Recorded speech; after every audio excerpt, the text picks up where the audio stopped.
Hi, I'm Robb Sommerfeld and I'm the Executive Director for the National Center for Craftsmanship, and one of our programs is called Deconstruct.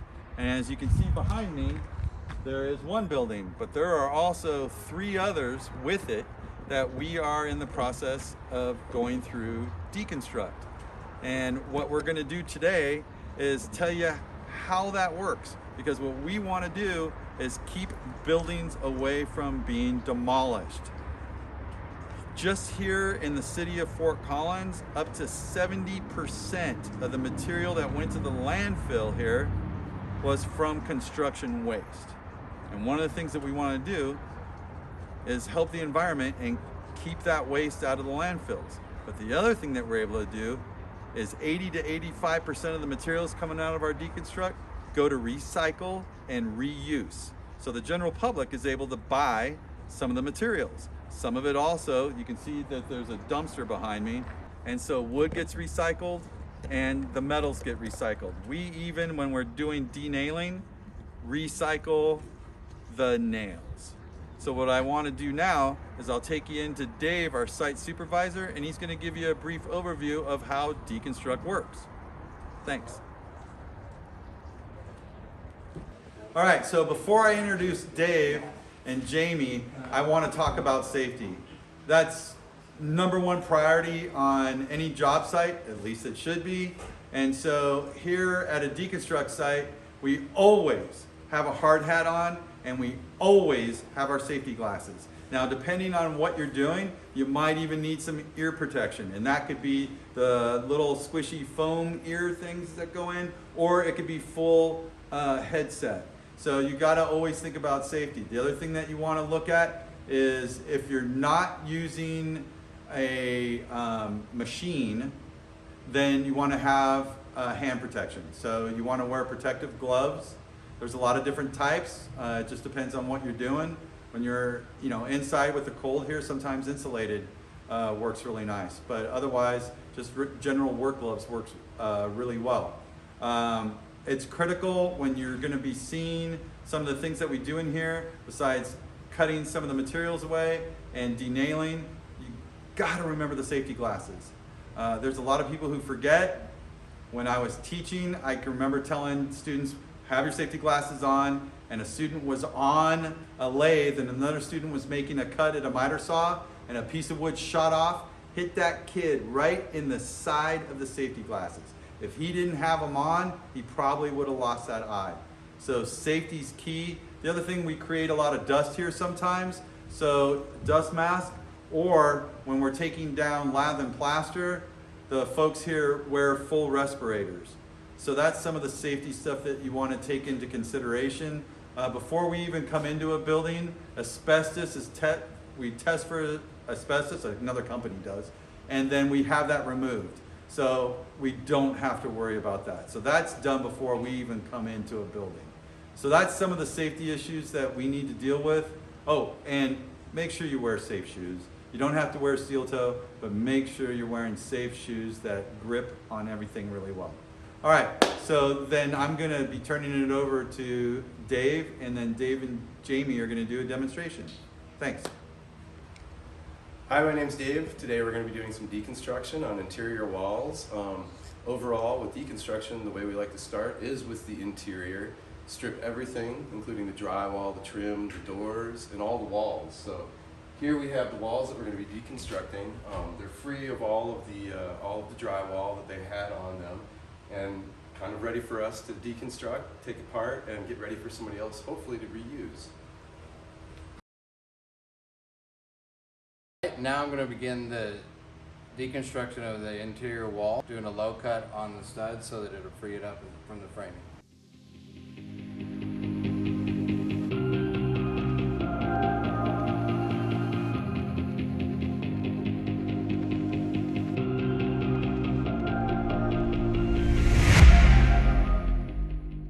All right, now I'm going to make the second cut to free up the studs of the wall on the cross bracing up high.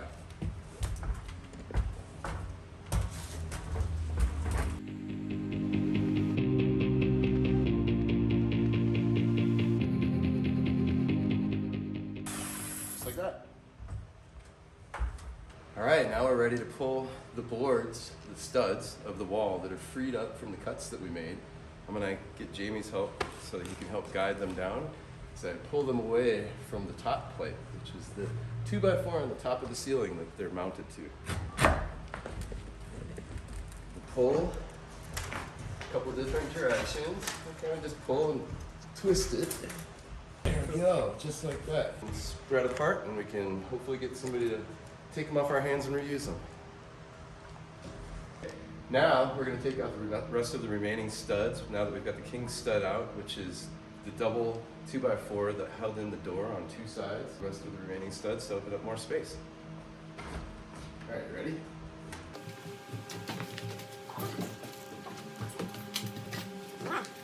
And this one has a little bit of leftover electrical. We'll have to pop that off too. So.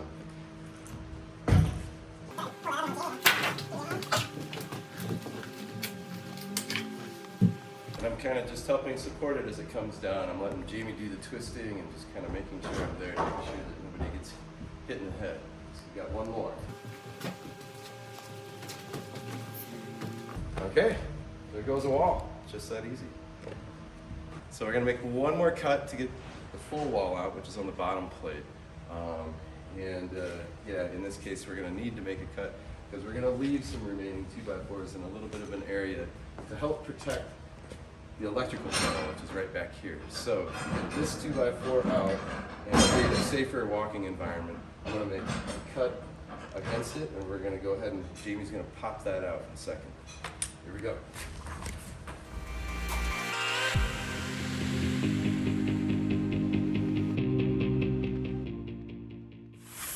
Great. I'm gonna hammer and a bit of prying, pop that thing right out.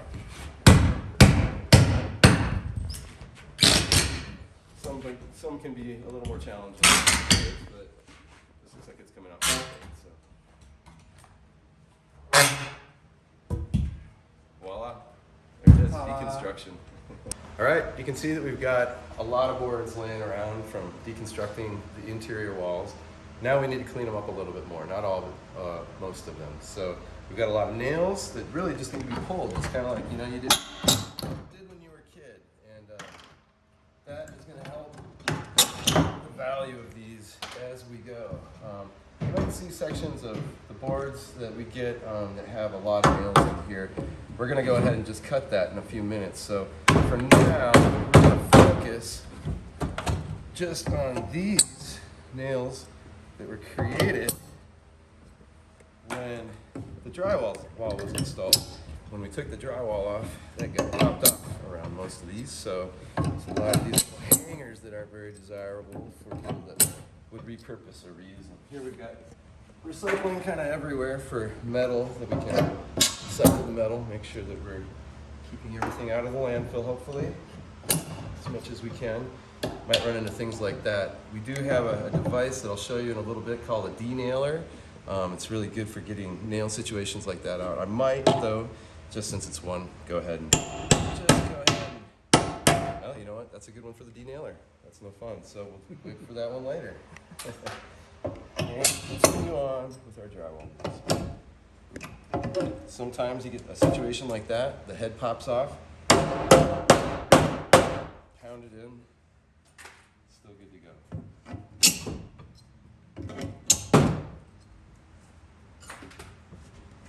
There we go. We've just got a couple nails left that we can chop off.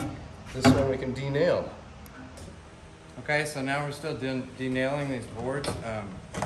There are some drywall nails still in these. I like to take them off before I get into taking off an electrical component because it tends to be tied into wood a little bit better, and it can, the nails on the side can actually hit your hands whenever you're pushing against it. But so what I'll do is I'll put the crowbar underneath. Try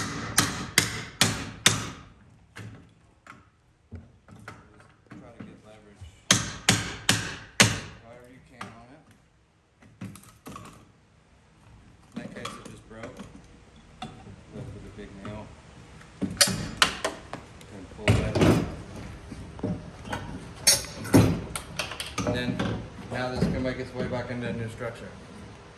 So we've kept it out of landfill and a lot of pollution out of the air on us. We'll go to the next station. Great. All right, we're here, I think, at the third station, basically, and we're going to make a cut that is going to help the person that's taking these boards cleanly so that they can actually just put them right back into production. First of all, I want to make sure that they are the size that we need them to be, and in this case, we need them to be at least 7 feet. And I believe we should be good here. Yes. And actually, we will be at 8 feet, which is wonderful. We can just cut this board right at 8 feet. I made a mark, and just good practice, you know. Speed square really helps you make sure you're making a pretty cut, which is great. Get this set up. We're gonna take this end off where this hole is. Let me show you real quick. Where this hole is, and we've got just 5, 6, it's hard to count how many nasty nails right at the end of that. We're just gonna get rid of those real quick. All right, keep my blade on my line. Make sure that I've got a 90-degree cut, and here we go.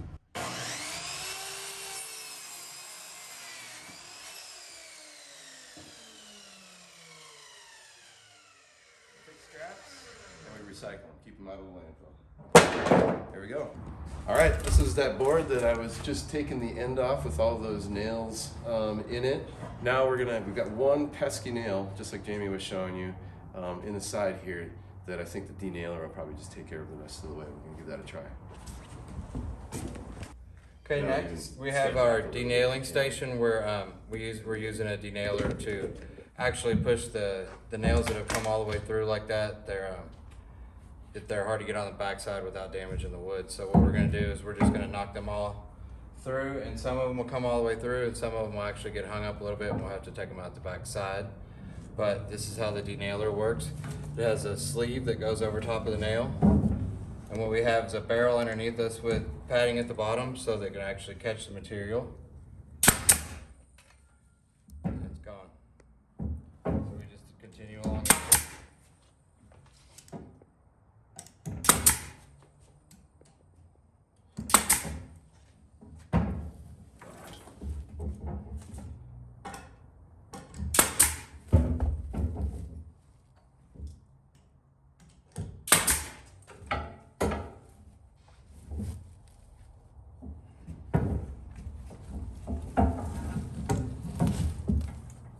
Don't even get in the side. I'm gonna push those right out too.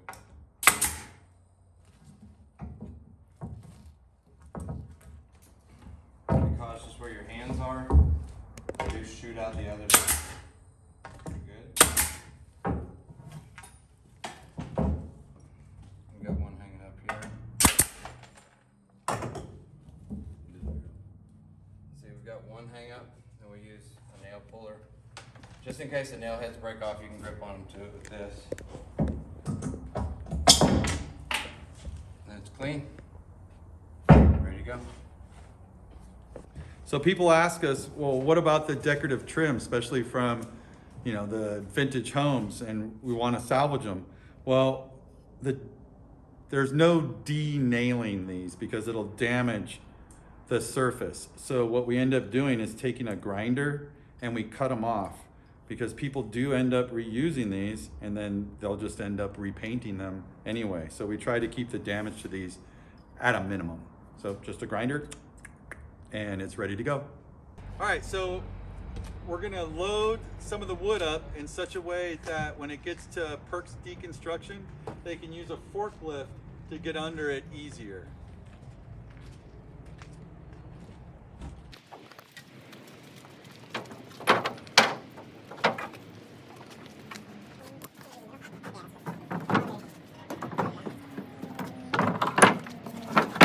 So what we're gonna do is demonstrate how we get the load ready on the trailer. This trailer, once it's full, is actually gonna go to Perks Deconstruction, owned by Anna Perks in Denver. We have a partnership with them right now.